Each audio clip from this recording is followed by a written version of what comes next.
就在12月7号，根据美国有线电视新闻网的报道，美国正在考虑乌克兰提出的援助集束弹药的要求。此前几个月呢，乌克兰的议员和官员一直在呼吁美国向乌军提供集束弹药弹头。而根据相关报道，目前已经有多名美国和乌克兰官员向 CNN 透露了乌军对集束弹药的请求，这也是从2月份俄乌战争爆发以来，乌克兰提出的最具争议的请求之一。那么，乌克兰为什么想要美国援助集束弹药呢？美国的集束弹药都有哪几款？使用集束弹药会对乌克兰造成什么不利影响？别急，大兵为各位一一道来。集束弹药也可称其为集束炸弹，最早是诞生于2战期间，属于一种从空中或者通过火炮发射的弹药群。首次在战争中大规模使用是2战初期德国的 SD-2 蝴蝶炸弹。该炸弹呢，一般会连同军用燃烧弹和高性能炸药一起投下地面，大多是用于摧毁敌方的机场、工业区以及装甲集群等大面积目标。SD-2 的下方安装有一个巨大的容器，可以携带50公斤的炸药。当 SD-2 被投放出去时，下方的容器就会立刻打开，倾泻出大量的燃烧弹和高能炸药，对建筑和军用设施造成巨大破坏。在2战期间，这种武器给英军士兵造成了极大的伤亡，就连德军自己都觉得 SD-2 太残忍了，将其称为恶魔下的蛋。后来集束弹药呢，也被称之为恶魔地毯。至于乌克兰为何多次提出想要集束弹药，答案很简单，因为该武器的优点太多了。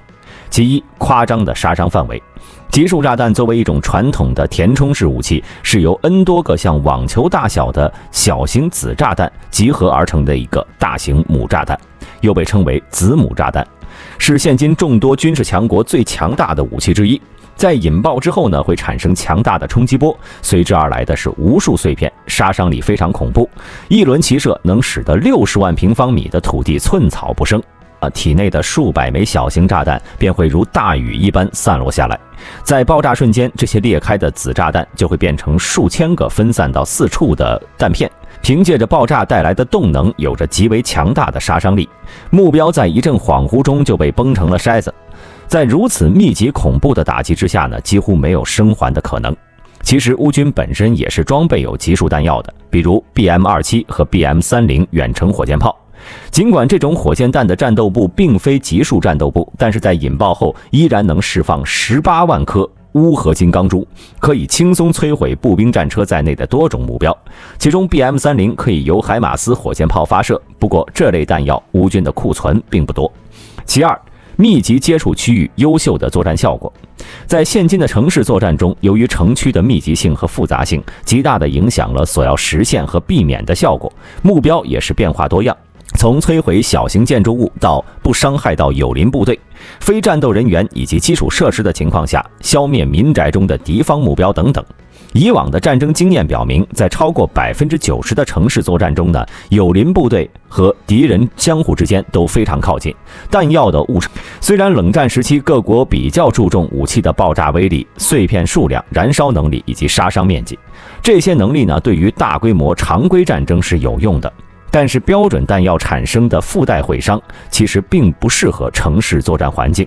比如说一枚155毫米炮弹，它的杀伤面积一般在1750平方米以上，拥有迅速打击特定目标以及同时打击多目标的能力。其三，可以极大提高友方作战人员的安全。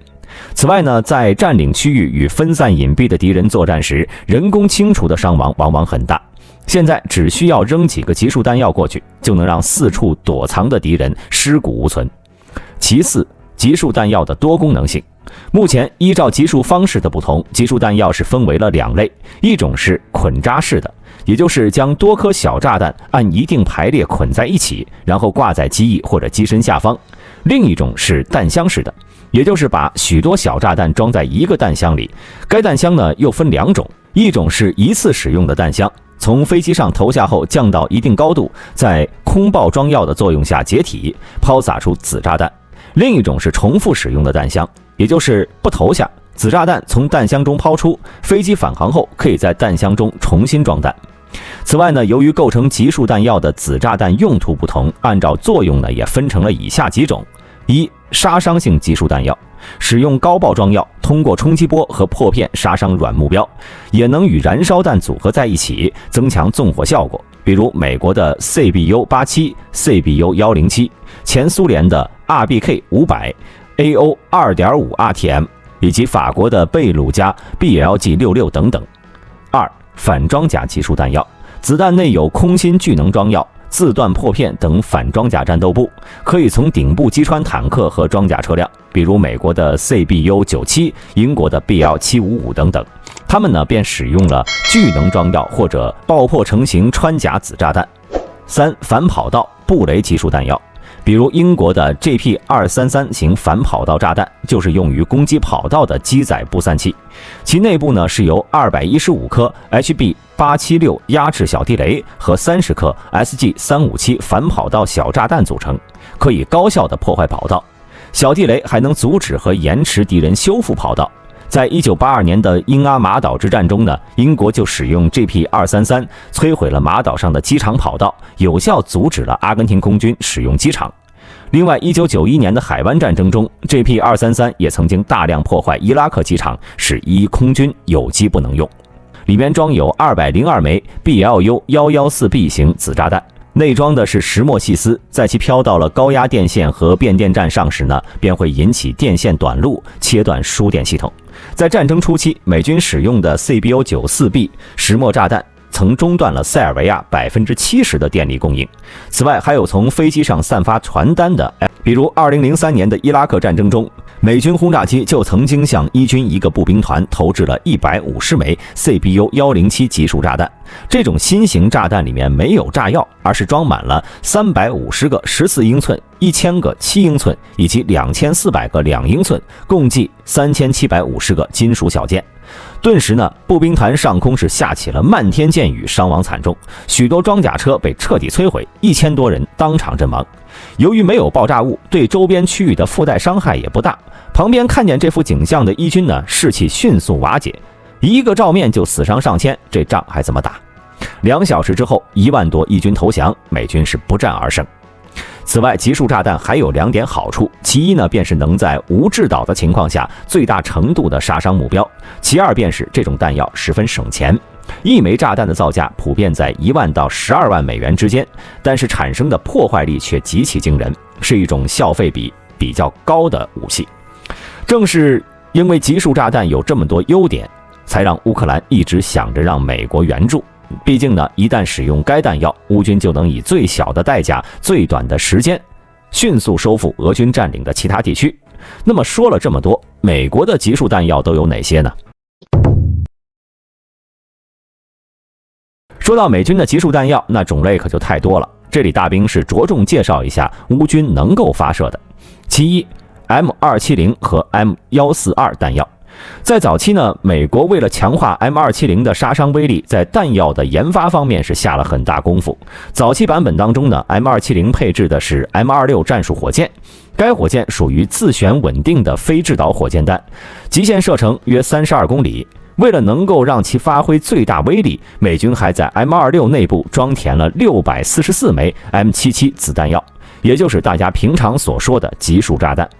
装有子弹药的 M26 杀伤范围能够轻松覆盖直径200米的区域，而 M270 火箭炮的一轮齐射更是能够打击1平方公里内的区域，一次可以倾泻700多颗 M77 子弹药，比之卡秋莎火箭炮那要强多了。因此该武器又被士兵们戏称为平方公里清除系统。当然，除了这种弹药之外呢，美军最喜欢的精准打击弹药那必然是要用上的，也就是 M30 双用途制导火箭弹。这个家伙呢是个带有制导系统的火箭弹，其精准度相较于 M26 而言，简直就是爸爸打儿子。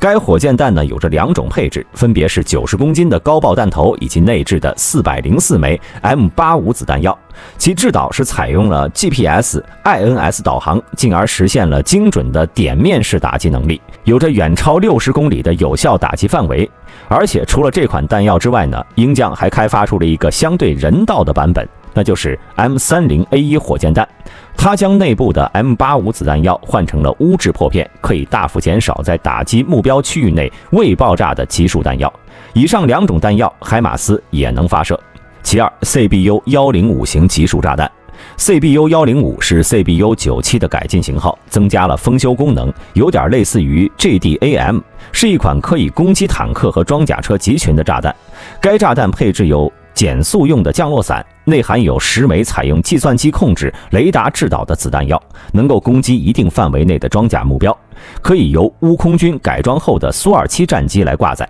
另外 ，CBU-105还拥有子弹药精确打击能力，可以攻击坦克或者装甲车顶部装甲薄弱的部位，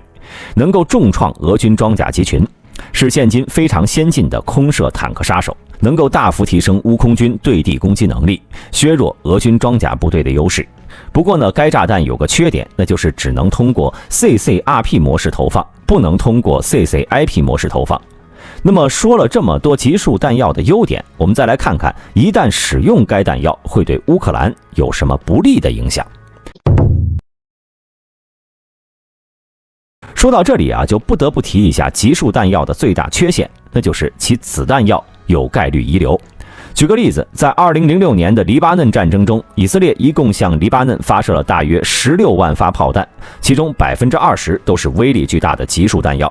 那么也就是说，有超过120万枚子炸弹落在了黎巴嫩的土地上，污染面积达到4000万平方米。除了在正规战场上的伤亡外，因未能正常爆炸的哑弹，每年还会发生上百起平民伤亡的事件。根据相关数据显示，这些炸弹在下降过程当中，由于动能的缘故，会直接嵌入松软的土地里，其深度甚至能够达到半米。至今仍有3万多枚哑弹埋在暗处，就像是一颗颗地雷一样，时刻等待着碰撞。从2005年起，国际助残组织在全世界范围内统计了集束弹药的受害案例，搜集到了1.3万起遭受集束弹药杀伤的事件，其中98%的受害者都是平民。总结来说呢，虽然集束弹药能极大弥补乌军火力不足的问题，遏制俄罗斯在火炮方面的数量优势，但是使用之后的哑弹问题依然难以解决。毕竟未来乌克兰肯定会收复俄军占领的领土，哑弹会极大地威胁乌克兰公民的生命安全，并且还会在国际上对乌克兰造成不利的影响。